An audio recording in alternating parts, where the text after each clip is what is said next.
Okay. Good evening, everybody, and welcome to Transition Tuesdays. We have Amy with us from the Bureau of Rehab Services, and explaining Level Up and more. And I just want to remind everybody that this session is being recorded, so just keep that in mind when you're talking about any issues or any identifiable information. Just keep things confidential.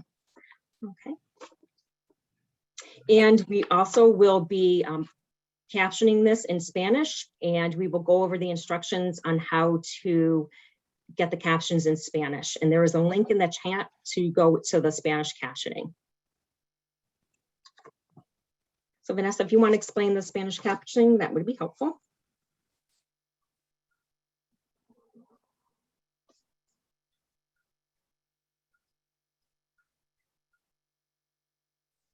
Okay, and there's the link. Can everybody see that in the chat?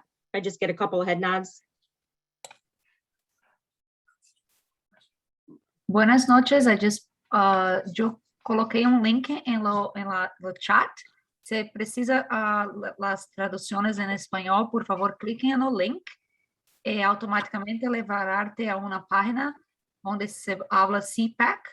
Clique en CPAC y usted puede mudar lo nombre de inglés para español y estará recibiendo las transiciones en Spanish. Desculpe mi español, yo hablo portugués, pero yo tento hablar un poquito español. Thank you. So Amy has been with the Bureau of Rehab for about 15 years. Is that correct? Wonderful. Yeah. She is a vocational rehabilitation specialist, Level Up specialist, and she also covers the southeastern region of Connecticut. She has 3 children who have been through their own unique path to independence of unemployment and understands the questions and concerns about the transition planning and preparing for one's future from the student, parent, and professional perspective. So welcome, Amy. Thank you. I appreciate the invite tonight to talk about Level Up and provide some information. So thank you, Laura and CPAC, for inviting me. As Laura shared, my name is Amy Huysman. I'm a vocational rehabilitation specialist with the Bureau of Rehab Services and Level Up.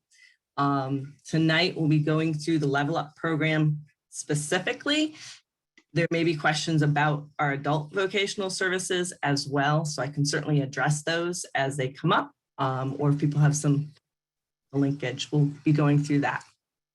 The next slide, please, Laura. Okay, wonderful. Just really quickly, I just want to let everyone know Vanessa is one of our parent consultants at Connecticut Parent Advocacy Center, so she will be looking over the chat and Facebook Live for any questions. And again, my name is Laura. I am one of the parent consultants from Connecticut Parent Advocacy Center. I have 5 children, many of which have 504s and IEPs, and I've been doing this for many, many years. So welcome again. And I will share my slides.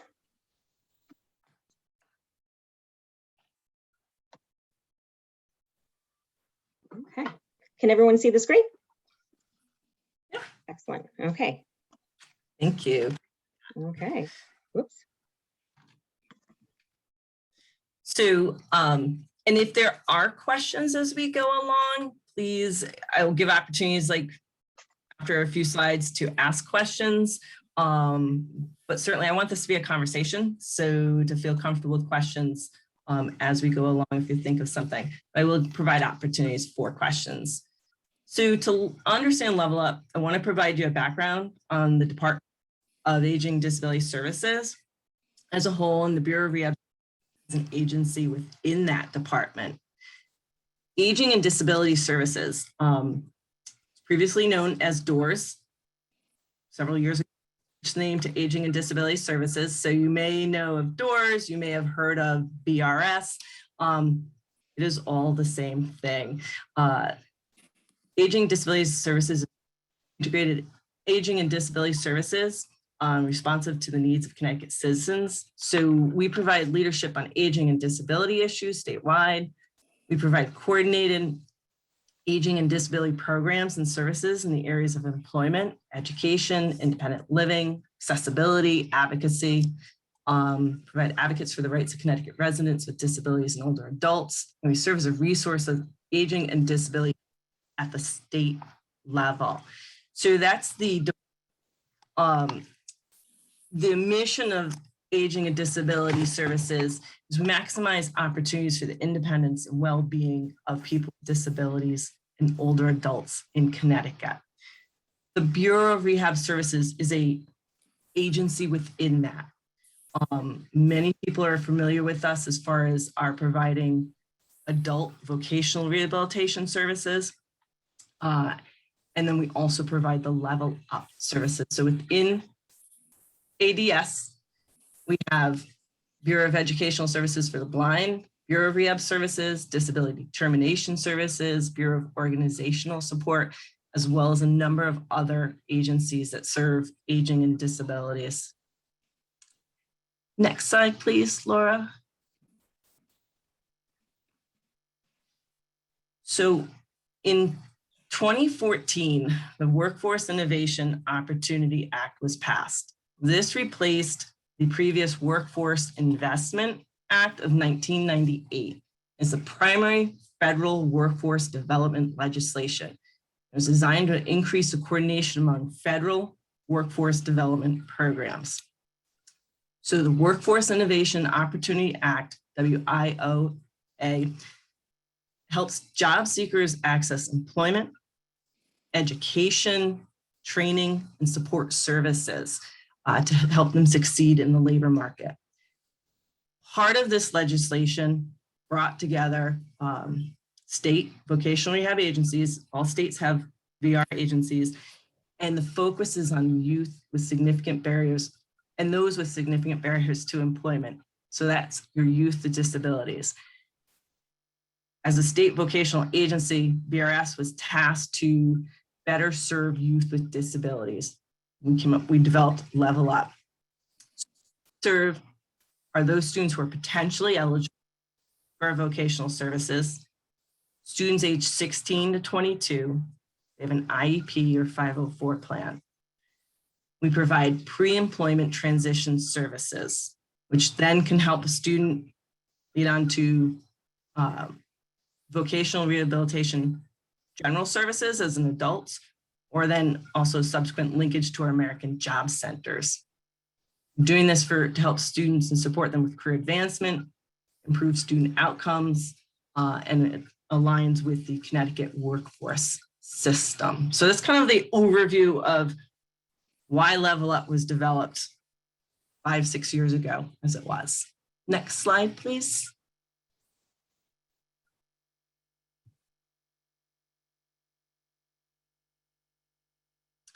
So Level Up. And I'm going to kind of go through a lot of this information and repeat it just so people get it and see it in different methods. So Level Up is a coordinated set of services provided by the Bureau of Rehabilitation Services. It provides students with disabilities with pre-employment transition services. These are not job-specific skills. As I explained to students, if you're interested in being a welder, I don't teach you how to be a welder, but I can help you understand and learn, what does it mean to be a welder? What does it mean to go out into the world of work? What are your responsibilities as a worker versus a student? What is it like to go to work on a daily basis? What are the expectations? How do you talk to a supervisor? How do you get the training you need to enter the job of being a welder? How do you talk to a supervisor or an employer about accommodations when you want to be a welder? So that in itself, those are the pre-employment services. That is what Level Up does. Can't teach you to be that welder, but I can help you pursue that goal and understand that goal. We focus on 5 broad topics: job exploration counseling to explore interests, career-related issues; workplace readiness training to develop social skills and independent living skills; work-based learning experiences; instruction in self-advocacy; and counseling on enrollment in post-secondary and educational programs. So whether that's college, an apprenticeship, training, on-the-job training, something that's post-secondary after your high school. Our goal is to assist students with understanding their strengths, exploring the world of work, and preparing them for their future employment and education. Level Up is a separate set of services from our adult vocational rehabilitation services that are provided in the VR program. So it is a separate set of coordinated services for students in high school. Questions at this point that I could address? My name's Anita, and my son is in the transition program now in Rocky Hill. And he was part of the Level Up program when he was at the high school level. And I think one of my issues is, you know, I know that BRS, I believe, contract out for these types of services when they, I know one was, I can't remember what the first one that they signed us up with, which never panned out. But then we received services from like a job coach, perhaps through CREC, and that worked out well. My biggest issue is most people don't know, like my son really needs voc rehab at this point. And when I scheduled an appointment at one of the local offices, I was told that, you know what, you get, stay in your transition program, get those skills. And then when you're done there, come to voc rehab, which I know is really not necessarily the truth. I mean, I don't want to say truth, or I was misguided. No, you bring up a good point. And I do talk about that a little bit later, actually, maybe in the next, timing, when is the timing to connect to Level Up, as well as the adult VR services. And certainly I know there's going to be questions that may arise regarding, your own child that child's received or didn't. Right. Questions or concerns. So certainly what I would want to do at the conclusion is take your information, or maybe we could way to get that information. I will be sharing my email as well, so that you can email me directly, and I can either connect you to the Level Up counselor or can address that for you individually. Right, and I think that's a great point that you brought up, is because I think there really is a disconnection once the child exits from the traditional high school setting and continues on in transition, where they may still need Level Up services. But it just seems like once they're through with the high school, Level Up, it hasn't been brought up, and we're in second year of transition. And I think probably there should be some continuation of services, because they're all technically under 22, but they're not at the high school. And that could be just in Rocky Hill. I don't know how it happened. Yeah. Yep. No, you're right. But it will also vary school system to school system, like how the school utilizes the Level Up counselor. So that may be a piece of it. It can be, our services are limited. So, if your child went through and participated in all the services while in high school, there may not be too much more for them to take part in Level Up while they're in a transition program. Much of what we do, and I'm familiar, I can't speak to transition programs across the state. I can speak to the ones I work with in Southeastern Connecticut. But much of what I do, they're already doing in those transition programs, and they're doing them so much more extensively than we provide in Level Up. So that may be a piece of it as well. Okay. It may feel like, wow, Level Up is just dropped out of the picture. We may be there and kind of behind the scenes, but not providing something specific to your child or, or a group of students at that point in time. But certainly something to address. I mean, and certainly we can talk about it afterwards too, or get your information, because I don't want to leave you hanging and feeling like, yeah, but where are they? But yeah, no, that's certainly something I've heard before. No, and I had a great, I'm not trying to just BRS, because I thought our Level Up coordinator, she was very good. And then of course she got promoted, and then I had somebody else. So they, she was on point, and she addressed our program. So I don't want to make it sound like I'm you know, Oh, no. bashing No, BRS in no. any way, shape or form. No. I'm just trying to understand the process. Yeah, no, generally, yeah, no, and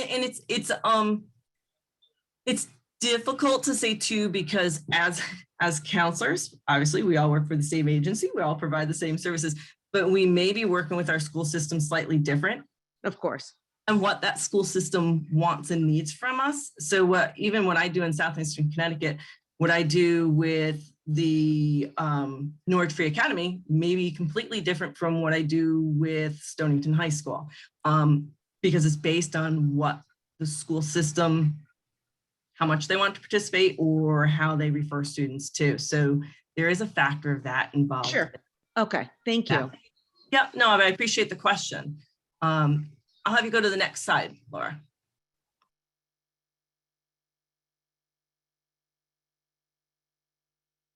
So this goes back to, again, the who can participate in services. And again, that's the students who are potentially eligible for vocational services. We don't, in Level Up, we don't determine a student's eligibility for vocational services. We're basing that on a student is in high school, they're age 16 to 22, high school transition program, age 16 to 22. They have an IEP or a 504 plan, or they have a disability issue that's impacting them. So that's where we go with that, potentially eligible for VR services. To get started with Level Up, you would want to reach out to your special education teacher, your case manager, special ed director, whoever you have connected at your school system, to ask them about Level Up. I haven't run across a school. I mean, every school in Connecticut should pretty much know about Level Up. They may not know specifically who is their Level Up counselor at this point or have the referral form on hand, but they should know about Level Up and how to connect with us. Case manager can connect us and connect the student to the Level Up counselor or our BRS liaison who may be working with that school system. If they don't know who that person is, again, my contact information will be at the end of the presentation, as well as the contact information of the Level Up supervisor. Feel free to reach out to myself or our supervisor, and I can help you determine who is a Level Up counselor that serves your school system. To register with Level Up, we have a basic referral form, which I'll show you later on the presentation for a student to complete. I encourage students to complete the referral form independently, or they can have help from a teacher, help from a parent or guardian. It's basic 2 pages, contact information, disability information. I always tell my students, I'm okay if all you can get down there is your name and basic contact information. I will walk the student through filling in the rest of it. We want to make Level Up and registering with Level Up as easy as possible for students. This is all about students and helping students get connected with us. So the basic form. We would also require a most recent copy of the student's IEP or 504 plan. You're welcome if there's testing or other information you feel that would be important for us to be aware of. You're welcome to also get that to us, but it's not required. I just need that copy of the IEP or 504 plan to document that the student has services or has a disability. Timing, this goes back to the question as far as timing. Best time to connect with Level Up services is about 2 years prior to high school graduation, so that 11th grade, or 2 years prior to exiting special ed services. So if you know your child is going to be participating in transition services, they're going to be receiving services until 22. You may want to wait for that, your child to start participating in services until they get a little closer to graduating or exiting from a transition program. That is a discussion you can have with your student's case manager, special ed teacher, or the Level Up counselor. that's an important question. Like, what's the best based on the services that my child needs and would be interested in participating in, or what the school has to offer and with Level Up. So generally about 2 years before exiting school is our kind of our guideline for that. Okay, any questions on that? I know that was that earlier question on that timing. There was that question as far as VR services. It's very individualized as far as when a student should connect to VR services and at what point. So it is a question to discuss with your Level Up counselor. Generally though, you know, I would be advising a student at the very latest, they're looking at VR services is that we start to connect about 6 months prior to them exiting from school. There may be reasons for a student to connect sooner to our VR services. So that is something we would talk individually with family and the student and the school about why that might be. So it's definitely an individualized case-by-case basis as far as VR services. But I encourage students, at the very least, connect to VR about 4 to 6 months before they're leaving school. I have had students ask me and tell me, I don't need that right now. I'm going to get my own job. I'm good to go. I tell them that's awesome, but I would recommend that they look into it. They learn a little bit more about the VR services. I'd rather see them have the supports up front to support them towards employment than for them to struggle and maybe experience, not have success with their first employment and get frustrated. So I always tell students, let's consider it as far as VR services. So each Level Up counselor can certainly explain to students, what does VR services look like? What would that mean for them? How do they connect with the services in their local office? So I always tell students, consider it. And at the very least, if you make that decision that I don't want to do it right now, please, if you do need our support in the future, you're welcome to contact our office. You're welcome to contact VR, Level Up counselor or the VR counselors at a later date. They're not required to connect to VR right after Level Up. It's recommended, but it's not required. They can connect at any point in the future. So if you go to the next slide, Laura.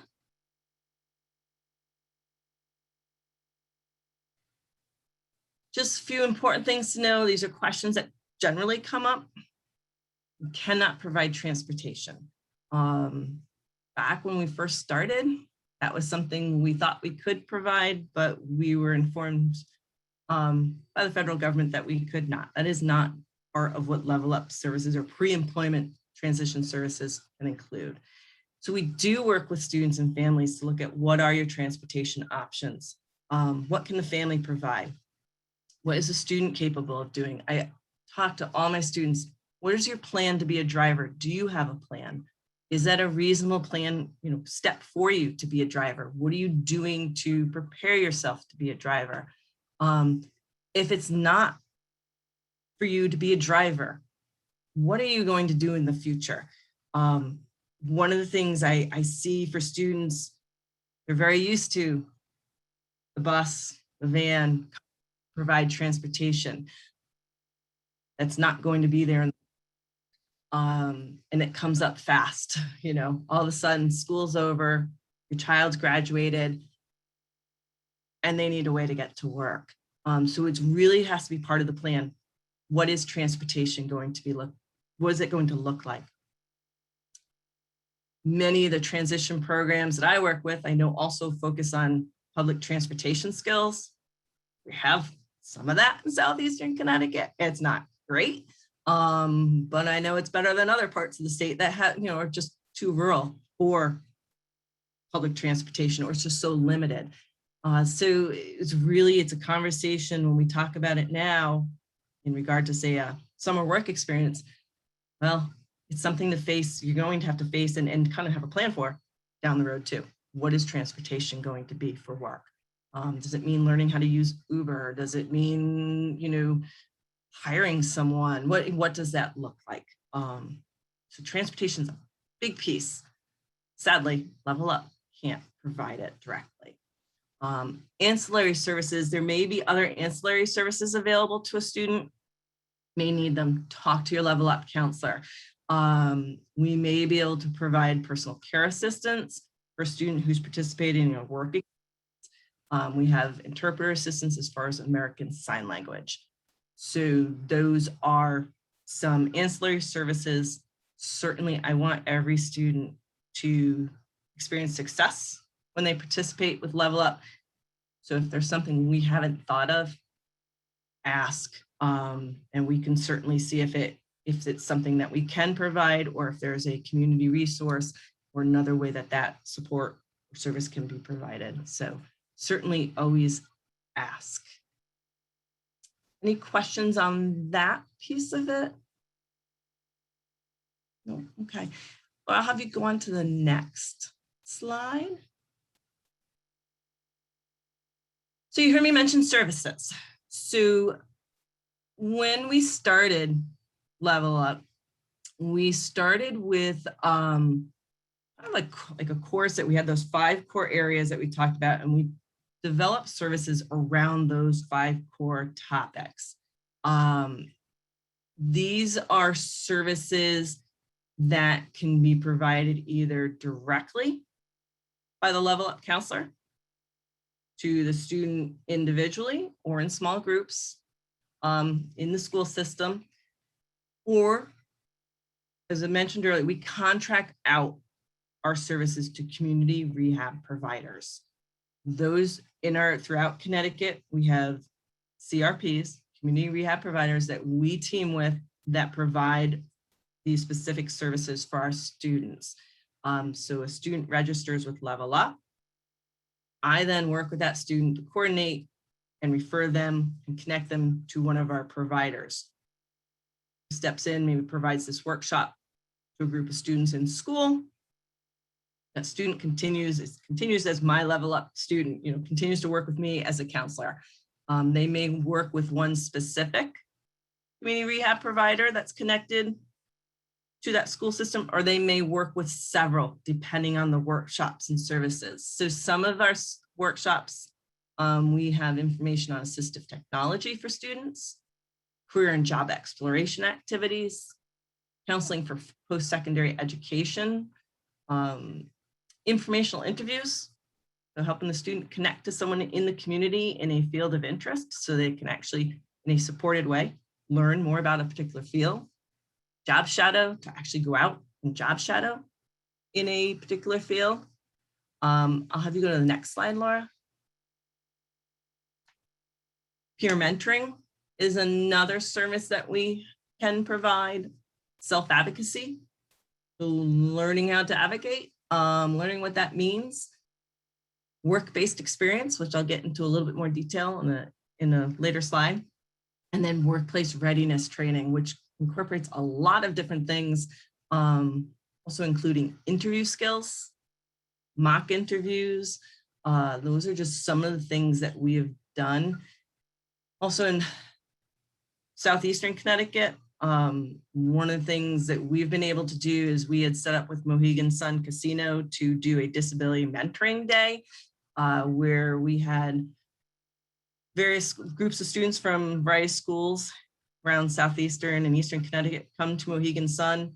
They were provided with a tour, behind the scenes tour. They were provided with opportunities to practice interview skills. They heard from individuals who were employed at Mohegan Sun what it was like to work there as an individual with a disability and the supports or services you might see as an individual with a disability. So that was a really great opportunity for students. I've also had students tour the Lowe's Distribution Center, which is a warehouse, so a student can see what is it like to work in a warehouse.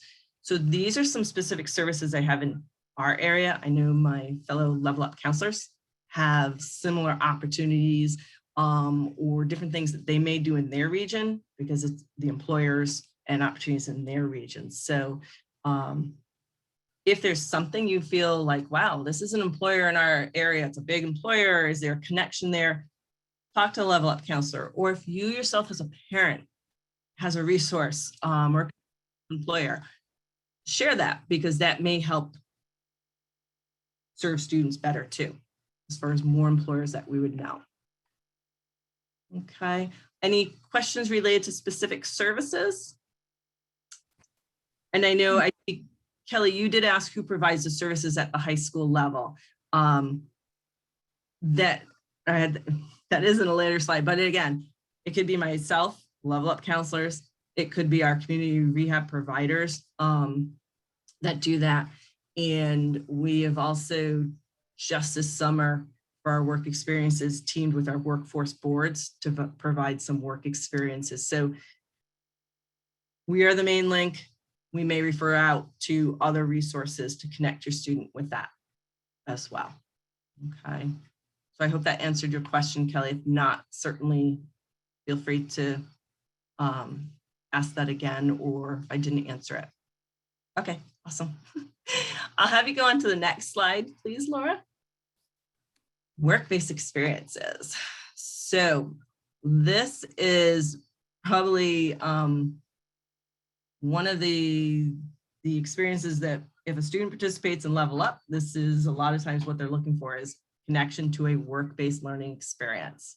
We know work is very important to a young adult's life. We understand that students with disabilities who have an opportunity to work as young adults are more successful with employment in the future. Level Up, we're able to offer students the opportunity to work in short-term paid experiences. They're not hired by the employer. We place them similar to it's considered like an internship, a paid internship. The experiences take place in a variety of settings, from employers in the community, town and municipal offices, nonprofit agencies or organizations. Those experiences may resemble a typical teen job in a, say, retail setting, stocking shelves, or assisting customers. It might be in food service, dishwashing, food prep, cleaning in a restaurant, cleaning or housekeeping industry in a hotel or an office, office or clerical type work. So any type of typical teen type job. I've also had students assist with town groundskeeping at state parks, sorting or assisting at a food donation center or clothing donation center, such as Goodwill. I've had students working with younger students as a town rec counselors in training. So it could be a variety of types of opportunities. It truly has varied over the years. Certainly COVID has changed up a lot of how we've done our work experience and what might be available. But those are some of the experiences that I've had students participate in the past years. They are paid minimum wage. Students are provided with an orientation to work, which is unpaid. I only clarify that because students will often ask, oh, do I get paid for this too? No, it's training. This part's training, you don't get paid, but you will get paid for your work. The orientation generally helps them understand and prepare what is expected of them on the job. They're also exposed to fiscal responsibility. Hey, you're getting a paycheck.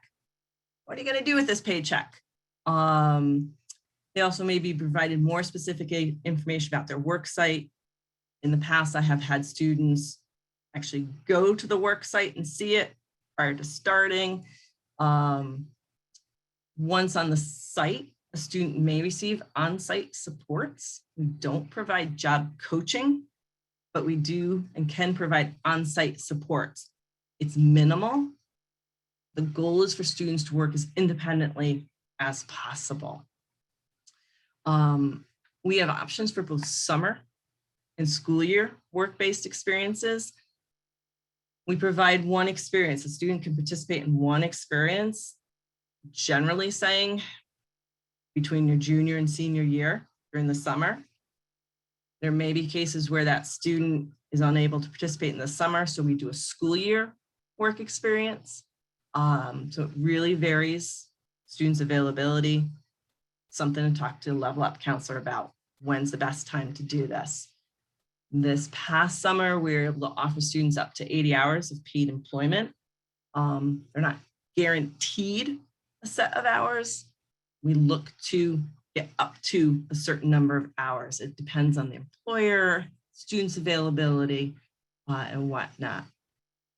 We're right now in the process of planning school year work experiences this summer. So if your student wasn't able to participate in the summer, we're looking at the school year, so we can certainly, you know, that can be something they may be able to participate in. Our priority, students who don't have work experience. So I have students that have jobs.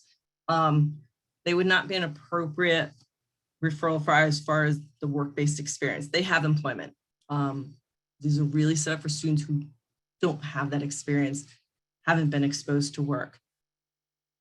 Possibly you have a student that has a vocational experience through school. Our work-based experience would probably be an appropriate thing for them to participate in because it's community-based and whatnot. So that would be something to look at.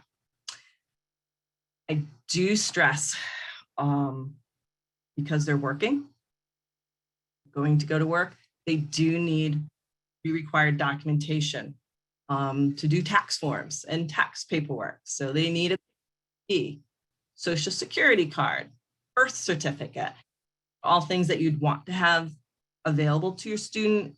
If your student, most students lose their school IDs, consider getting a stamp, or we can talk about what other resources you can use for ID. But having that employment verification information is important. We are connecting students again with our workforce boards.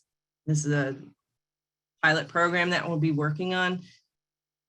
The workforce boards may require additional documentation, and we will work with you and your child so that you know what that documentation is, and you can have that gathered prior to them working with the workforce boards. So that's something, again, level up counselor can help you and your child know what documents required. Any questions on work-based learning experiences or what that might look like for a student? Okay, I see the question, how do they get paid by the company they're placed with or BRS? They are paid by us. So they're paid by us to the community rehab provider that is finding the site and providing that potential on-site support. So in my region, we have Southeast Employment Services, for example. Their check would come from Southeast Employment Services. We fund Southeastern to then pay the student. So, and I do clarify and make sure students know if they're, for example, at Walmart, they are not employed by Walmart. I have had students, and I do tell them, this is an opportunity for you to shine as a student, to do your best on the job. This is a potential employer, a potential resource for you for future references. This is where you can learn some of those basic skills. So you try your best. We don't expect a student to go in there and know exactly what to do. That's why there is some supports, and there's the natural supports so that they can learn the job. I tell a student, I have had students get employment from their work-based experiences. We don't guarantee that. That's not the purpose of this. I encourage them, if they are interested in applying for a job, talk to a level up counselor. Would it make sense? Does the job seem like a good match? They're welcome to. We wouldn't be able to provide supports for them if they found employment with that employer. So they would have to be able to work independently. But I have had students apply and be hired after their work experiences. The focus was really to gain some experience, learn more about the world of work. Any questions? I do see a hand up. Jack? I have a question. I hear you speaking a lot about work-based learning experiences. What about if a child, I did see on the previous slide, a child wants to attend college. How, with the level up experience, how can the child be prepared to, to move towards that goal? For all of my students, whether their goal is to go directly out to work or to go on to college, I would encourage them to participate in a work-based experience regardless. For those students that are looking at college, I've certainly can, in our area, connect them to, say, the disabilities coordinator at the colleges they're interested in. We can help them explore, what does college look like? What's the difference as far as high school versus college? What are your expectations in high school? What are you going to experience when you go to college? What, as far as like determining a major and whatnot, it really goes along the lines of career exploration. What are you interested in? What types of careers might pursue? Help them look at some of the ideas of what does college look like? Do I want to go far away? Do I need to stay close to home? So kind of helping with that. We are not, a guidance counselor in that sense, or to help them as far as college prep, but really giving them some of that guidance and that general ideas. What are you interested in? Does that college have that major? What are some of the supports you're going to need when you go to college? You had these accommodations in high school. What will that look like in college? So helping them navigate those pieces to the college question. I encourage the work-based learning experience only because I've worked with students who don't have work experience. They'll go from high school to focus on college. They're graduating college and they have very limited work experience. They have a lot of education, but they're lacking that general work experience because they were very focused on the education piece. So if you can balance that in some way, whether it's a summer job or even 5 hours a week when you're going to college, that work experience really helps a student in their future. It's vital. So definitely I cannot, the work-based experience serves all students. That college piece of it certainly is something we can talk about with students and what it might look like for them. Does that answer your question? I mean, it would be more of an individualized guidance and counseling with the level up counselor. It does answer my question. I'm just early in this process and trying to understand transition planning. So that certainly did answer my question. It does make sense that, a child should receive some work experience. Yeah, and you're never too early in transition and thinking about transition. One of the resources I use, and I can't remember what state it's from, but it is from another state, and they have transition and vocational information for students as young as kindergarten. And when I looked at that, I was like, wow, like really? Kindergartners? But it really just, it helps students to understand there is work. What do your parents do for work? What do people, what is work in the community? And it based the curriculum all the way through. So really, employment, transition, it's never too early. So don't feel like you're early. It's, I would love to be talking to middle schoolers, but we're focused on high schoolers right now. So yeah, it's never too early. So always ask. We can arrange that. We can get some middle schoolers on. I have sometimes when I go to schools and I do information nights for the high school and transition programs, they do invite middle school parents in. and sometimes middle school parents are like, wow, wait, maybe I shouldn't be here.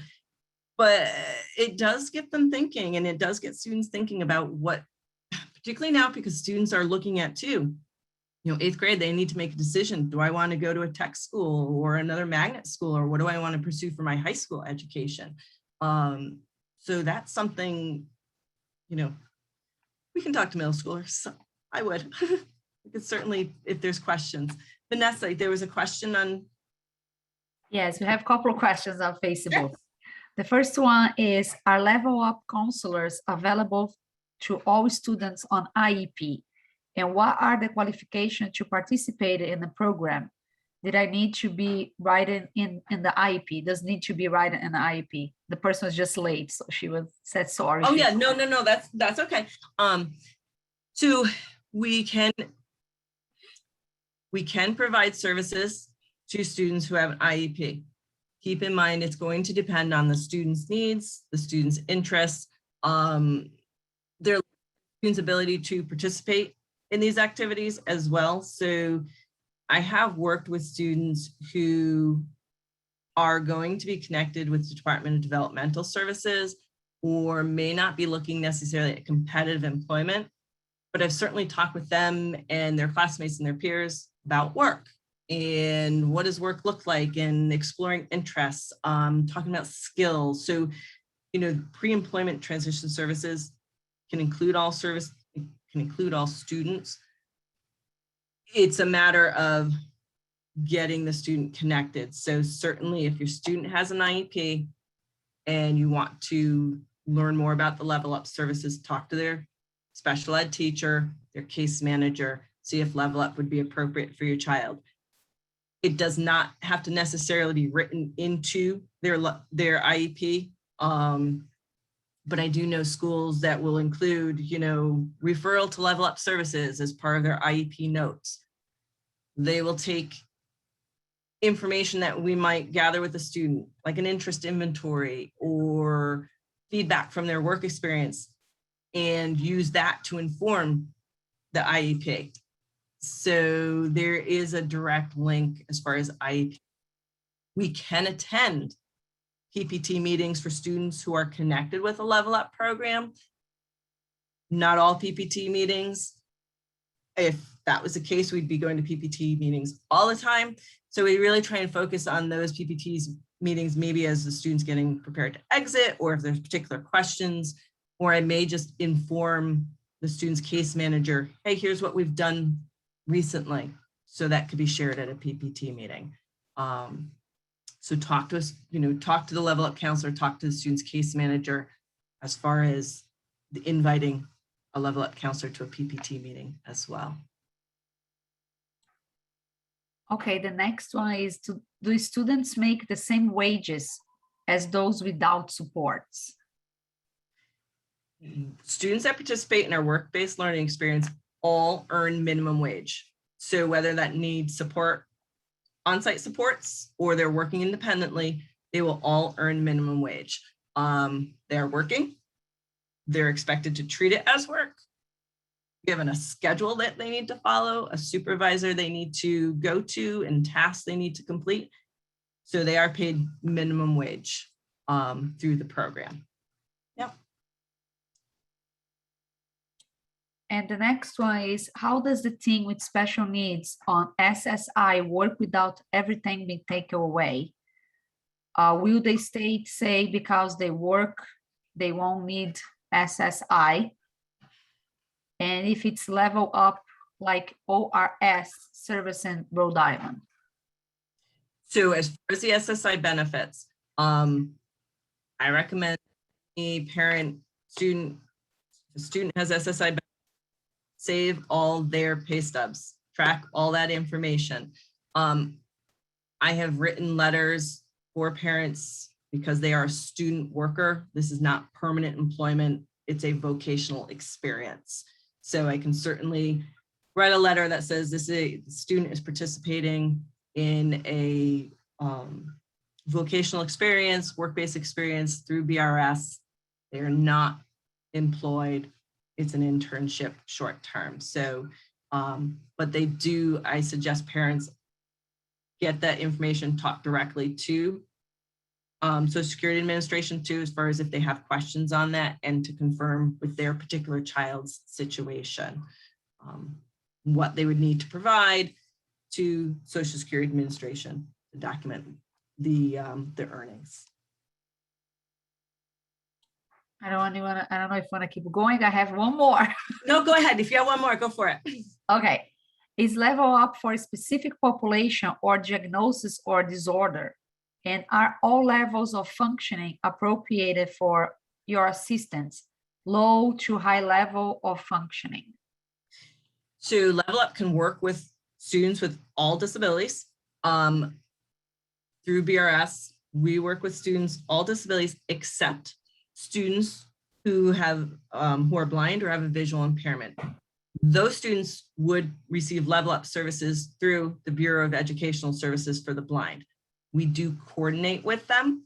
So occasionally I may have a student in my workshop that has a visual impairment, and I've coordinated with the Bureau of Educational Services to the blind to include that student in my workshop. But both agencies provide Level Up services, pre-employment transition services. As far as appropriate for all students, regarding the level of functioning, where that student's at, it depends. I've worked with students who require significant supports, to students who are college bound, and they will be, heading off to college to attend college full time. Students can gain from the Level Up program. Concern may come with the work-based learning experience. If a student requires such support, one-on-one support to participate in the work-based experience, it may not be the most appropriate time for them to do that through us, particularly if the student is on the younger side and will be receiving services until age 22. 16, 17 years old, I might say let's wait for that student to get some more vocational experience under their belt through the school program before we have them out in the community. If a student is someone who needs supports for safety reasons, our work-based experience would likely not be the appropriate place for them to be. I can't provide for a student who may bolt from a building or has such medical needs. We would need to talk about, talk with the Level Up counselor if your student has very significant needs, if those needs can be met through Level Up program or the work-based experience. It's particularly that work-based experience where I'd be concerned. I've had students participate in our workshops. We really try to make it to the level of the students.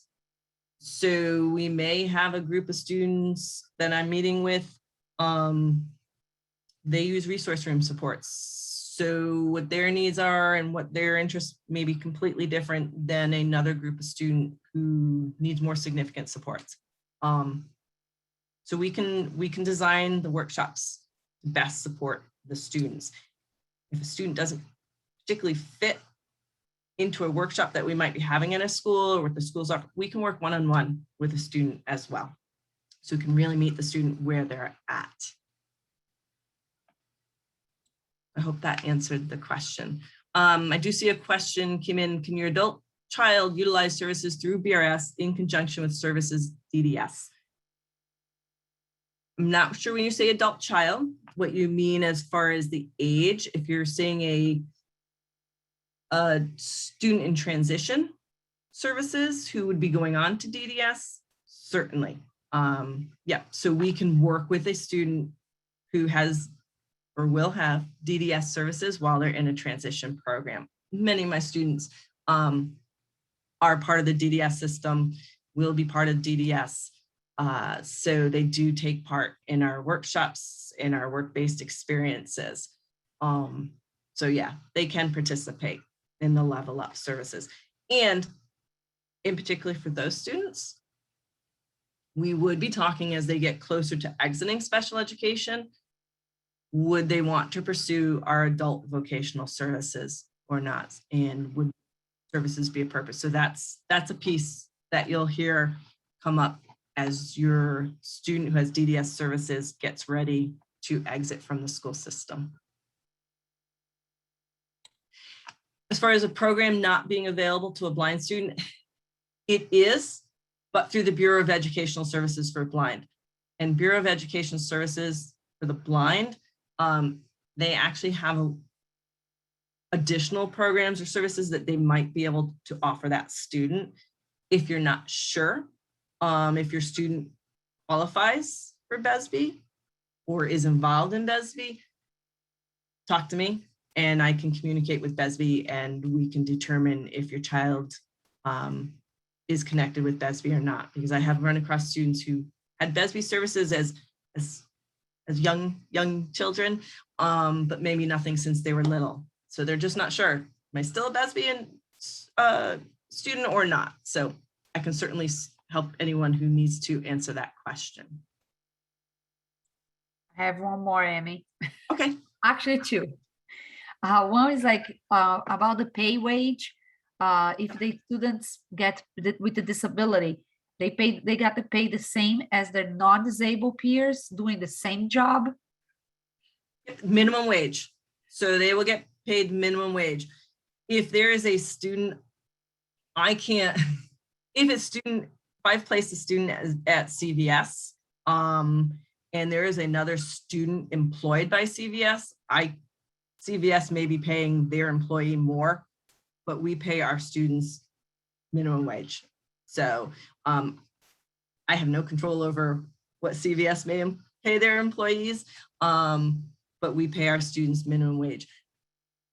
It's very rare that our students are going to have the exact same job tasks and expectations that the actual employee does. They're usually doing a portion of what the actual employee does. Okay, thank you. And the last one is, what type of services disqualify a student for receiving your services besides blindness? What types of services? There's nothing else really that would disqualify a student. I mean, if they meet our criteria, as far as, potentially eligible for our vocational services, they're 16 to 22, they have an IEP or a 504 plan, they should pretty much be able to participate in Level Up services. If there is something specific where you feel maybe my child can't, or maybe they are not covered under Level Up, talk with me, talk with our supervisor, and maybe I can help out, if there's something more specific for a student in that case. Okay, we'll go on to the next slide. I kind of covered the next slide, Laura, in a lot of just our discussion, and it was really like, how does a student participate, and how are those services provided? We work with individual students, groups of students. I may go into a school to provide that workshop. We're doing a lot online now. We may meet with students in the community. Could be during the school day, could be after school, school breaks, summer. So it's a variety of ways as far as services. If I have you go on to the next slide, and I see, David, you had sent in a question, and I will address that as well in just a second for you. This, I just want to show what is the Level Up referral form. It's fairly basic as far as what a student is asked to provide. What I do want to stress, I need the student's name. I need the student's contact information, including a phone number that we can reach the student and or the parent at. Also an email if that's available. We do need the student's social security number. That is something I also stress to parents. You're filling out a hard copy of this form and it's going in a backpack. I certainly understand if you don't want to provide the social security number in case that form gets lost. But we will be asking for the social security number. So whether you provide that by phone to us or email, it will be asked for. I also ask students to describe their disability. What is your disability? I am perfectly fine with however a student understands their disability to be, how they describe it. Emergency contact information is important. And as well as, do you participate and attend your PPTs, so that we just understand what is the students in their educational process too. So certainly easy 2-page, 2-sided form for a student to complete.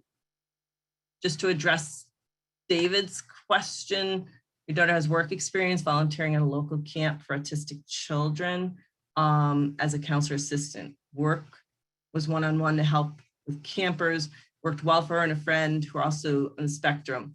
So I'm not sure, is that a question or just to share that? I don't know, David, as far as providing, or if you're just sharing what she did through Level Up. I'm not sure. And I think that just as far as sharing some types of work examples for students. If I can have you go on to the next slide. There we go. This is a release of information form.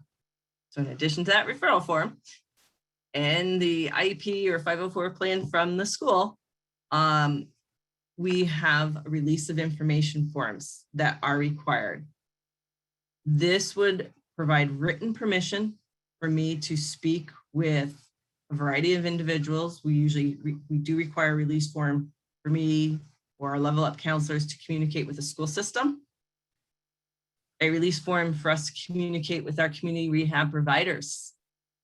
If your child is 18 or over and their own guardian, I need a release form to speak to you as the parent.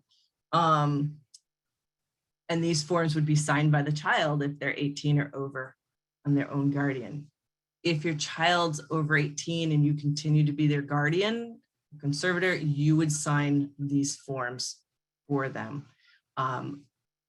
We typically, when I send out referral packets to school systems, include a release form for the school system and our community rehab provider. Depending on the student, I may require a couple of others, or we may have to have you do one later on in the process. But it would indicate up at the top who I'm authorizing to speak to, the date of the authors of the release form, the purpose of it as far as Level Up services, the student's name, their date of birth, and then the signature of the student and parent for that. Okay, any questions on the release form or referral form? And thank you, David was just sharing that as an option for others as far as work experiences that his daughter participated as far as a local camp. I always encourage students, if you know of a work opportunity or volunteering, go for it, do it. There are so many opportunities out there for young adults. So it is important to get that experience. And we can also help students, I've helped students explore volunteer opportunities and options in their community. Next slide, please. This is our coverage map. This has changed recently. We do have 3 regions in our state for BRS. We have the South, which is basically Southeastern Connecticut, Eastern Connecticut. We have the West region and we have the North region. We have had just some counselor changes. So there have been a few counselors that have recently left or are leaving due to some employment changes. So if you're not sure who your Level Up counselor is, again, my contact information will be at the end as well as our supervisor. So please contact us. Most of the counselor changes are in my region, in the Southern region. So that will be something, if anyone's here from the South, that may impact your school systems as far as like the New Haven and Clinton, Old Saybrook area, Chester, East Haddam area. So check. Hi, Amy. I mean, my name is Gina Bear. I'm the Meriden Transition Coordinator for Meriden Public Schools. So I am an impacted district right now because Ian moved over to the northern region.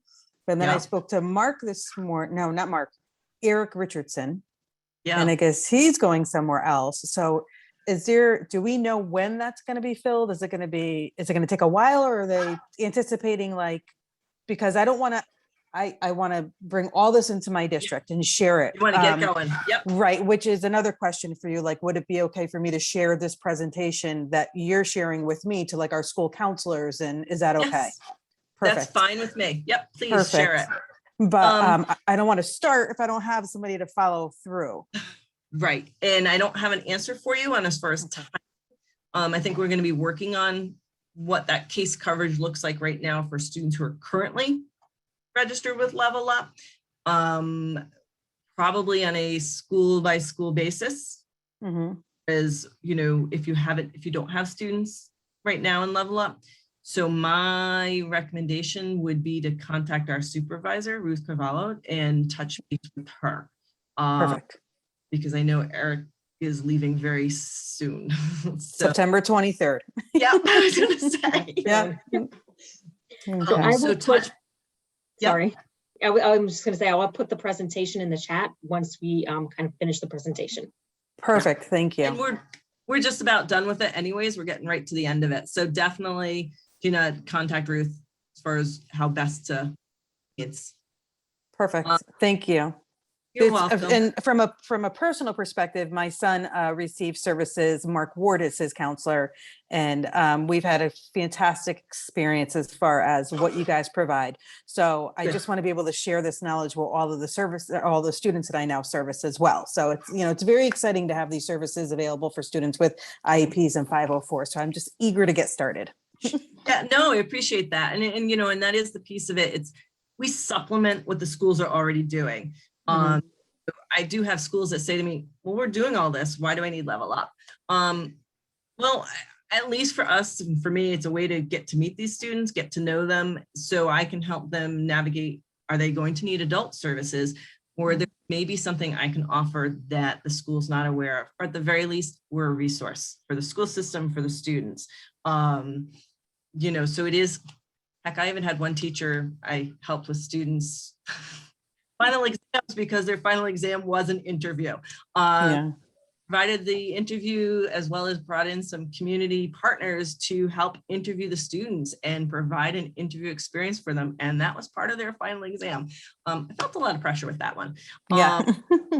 But there's just unique ways that we may be able to work with you and your students too. So, I use that as an example there. These are some of our aging disability service resources. These are the different agencies and links for those. And I have on the next screen other additional resources for students and teachers in general, as far as what can be accessed and whatnot too. One of the things I know I do in my region is I introduce students to the American Job Center, and we tour the center. I introduce them to the Department of Labor. We register with CT Hires so they can start understanding how do I job search and what are my resources for job searching. So those are some things that a Level Up counselor may be able to support your students with as well. So this is all going to be available in the PowerPoint. Please, share and use it. And then I think just the final screen or slide is just my contact information, as well as Ruth's. And I can provide my phone number, my office number is, and we can add, I don't know if we can add it in, but it's 860-848-5953. Maybe I can put that in the chat too, for anybody as well. Excuse me, Amy, I have one more question. Good. Sure. Facebook. Yeah. Can the student opt to have the parents be the primary contact initially, with the goal that the student be the primary as part of the Level Up involvement? Yes, I mean, that's definitely an option. Often parents are primary contact My recommendation is that we have the goal of the student becoming the contact. I understand it as a parent. Someone told my child something, so I wouldn't hear it.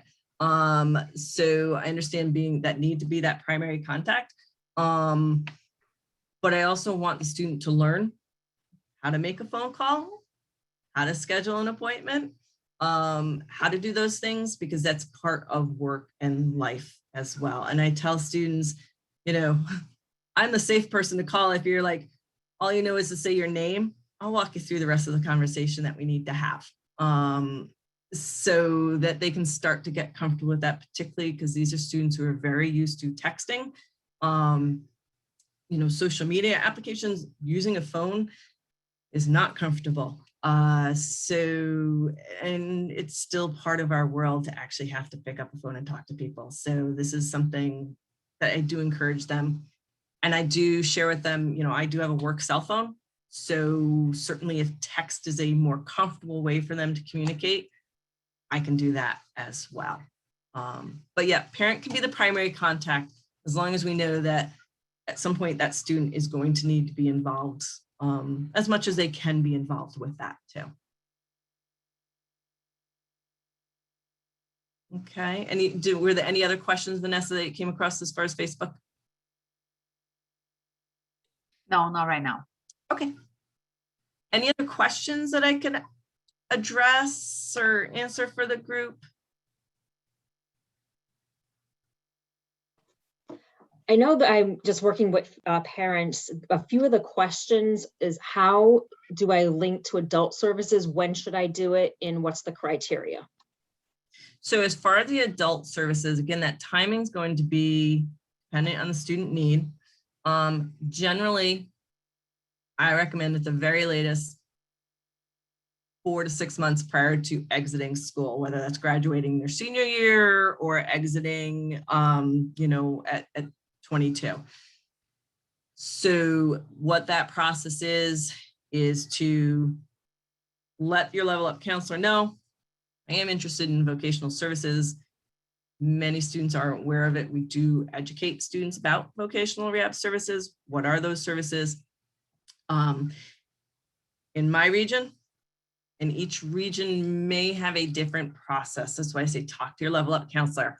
But in my region, what I would do, student tells me, yes, I'm interested in vocational services. I let our staff know, our adult service staff know I have a student. We determine who, you know, that student would be referred to as far as a counselor. I provide the student the counselor's contact information and explain you're going to be getting a call from Jim or our support staff. They're going to be setting up a initial interview or an intake meeting with you. These are some of the questions we'll go through, what that's going to involve. And then I set up for that student, you know, to get that call. You know, who should the support staff call? You, your parents, to set up this meeting. So I kind of do that soft handover to our vocational services. The requirement, they're going to be looking at documentation of disability. So they're going to need more than just the IEP. They're going to need documentation from the medical provider, the student's therapist, whoever is diagnosed that student's disability. They're going to require that document. They will meet with the student in an intake interview. They'll go through our application, explain what the eligibility process is, what information or documents will be required, who to get those documents from. There'll be additional release forms signed so that we can request that documentation. If the parent doesn't have it directly to provide, we'll help the medical provider or mental health provider to get that information. Eligibility process from the time of an intake appointment. Counselor, it can take up to 60 days or longer, depending on getting that documentation in. If a counselor needs longer than 60 days to determine eligibility, they'll let you know that, they'll let you know why. They'll be working with you and your student along the way saying, you know, I'm not hearing back from, you know, your child's doctor. Can you communicate with them? Can you, have them respond? Once an individual is determined eligible, counselor will work with the student to develop an employment plan. What is the job goal? What services will we provide? What services are going to be provided elsewhere? Really important that vocational services are for the students. Parents can be involved, but again, this is it's an adult service agency. So they're going to want to communicate with your adult child. Your child will be going to work as an adult. So the communication is really going to be with your adult child. You can be there to support, but it's working with your adult child towards employment. So I can't stress that enough. It's hard for our young adults to make that transition sometimes because they're very used to mom or dad or a guardian kind of doing all those things. Again, that's where we want the student to start taking on that responsibility as far as with an adult service agency. There's a lot less hand-holding, there's going to be, you're participating in this service because you want to move on to employment. So there's certain expectations. If you have an appointment, you're keeping that appointment. If you're given things to do, some homework, follow up on, you're going to be doing that because it's a partnership. We're not job placement. It's supports and services to help an individual pursue, keep, maintain employment. It's not just, hey, John, I've got a job for you. You're going to go work at, XYZ manufacturing. No, it's John, what is your goals? What are your skill sets? Let's help you develop your interview skills. Let's help you develop a resume. Let's help you job search. Learn those skills that you need to help you move on and enter into employment. So the timing is really individualized for when that might be best appropriate. But definitely, talk to a level up counselor, talk to a level up supervisor. We can certainly arrange for you to talk to a VR counselor as well if you needed some additional information. But I worked with our adult population prior to working with our students, so we have that background and knowledge too. Okay, great, thank you so much. Are there any other questions? Vanessa's shaking her head. Other than just making sure that that presentation is in the chat, or if you email it all out to us, that would be great too. I can do that as Perfect. well, but I did put it in the chat, and I'm also going to launch a poll just to get a little bit of feedback while we're still answering some questions. So you'll also see that poll being launched. Perfect. Thank you. There is a question in the chat too that not everyone is determined to be eligible for Voc Rehab, is what you, Anita shared this with us. She's been told it may only be for more significantly impaired, for lack of better word. Yes and no. Definitely not everyone is determined. There is a certain set of criteria to be determined eligible for Voc Rehab. But I have worked with, we work with individuals across all disabilities. And, we've worked with individuals who are going on, they have master's degrees or going on towards master's degrees. So the level of impairment, it depends. An individual may have too significant an impairment as far as looking at employment too. So that is something to consider. Say, work with the VR counselor to provide all the information that the documentation. The VR counselor is the one to make that decision. I have worked, I caution as far as school systems, not, telling someone, oh, your student wouldn't be eligible for VR. Let VR make that decision so that we can provide the services, and determine if that student should participate or can participate in the VR services. Right. And I hear you saying VR, and I just want to make sure folks understand what VR means. Like vocational rehabilitation. I know, sorry. Right? VR is for Vocational Rehabilitation Services. So our adult services from BRS. And one of our friends here on Facebook just asking if do districts welcome level up involvement or can be viewed negatively? I mean, generally, I think districts are very open and welcome to level up services. Sometimes I find they're just not aware of what level up can provide, but they're generally very open. And if you're working with a school system that maybe they're not using level up as much as maybe you feel your student could benefit, you're welcome to reach out to us individually too. That's always an option as well. You don't have to wait for your school system to refer your child or mention it to you for your child. A parent or a student can reach out to us. Thank you. I think I'm done with my questions on Facebook. I don't see You might any have more. You have any, Laura? I do not see any more on chat, so. Yeah, I'm not seeing anything either. No, this was great. Thank you so much, Amy, for presenting. Oh, Thank wait. you. I appreciate the time. Okay, I thought Anita had a question, but it looks like she's hand clapping. Thank you. Yeah, this was very valuable. And I'm sure as people look at the PowerPoint and they might actually have more questions. So feel free Yeah. to reach out to Amy. You can call CPAC. Myself or one of the parent consultants can certainly answer your questions. And next Transition Tuesday, Department of Social Services will be discussing the autism waiver, what that entails, what supports, what kind of husky is needed, and all of that good information. So, and that will be on October 19th at the same time, 7 p.m. Great. Yeah, and we're Thank you often so out- much. Often out at school systems too, and do parent night and information nights at school systems. So if your school system has one of those, that would be a great thing to attend to get more specifics regarding how your school system works with Level Up. Great. Good point. Yeah. Well, thank you for having me. Okay, thank you. Okay, everybody have a wonderful night. Thank you so Unless there's much. any last questions, going once, going twice? Okay, thank No. you. Thank Okay. you. Bye-bye. Take care. Bye-bye.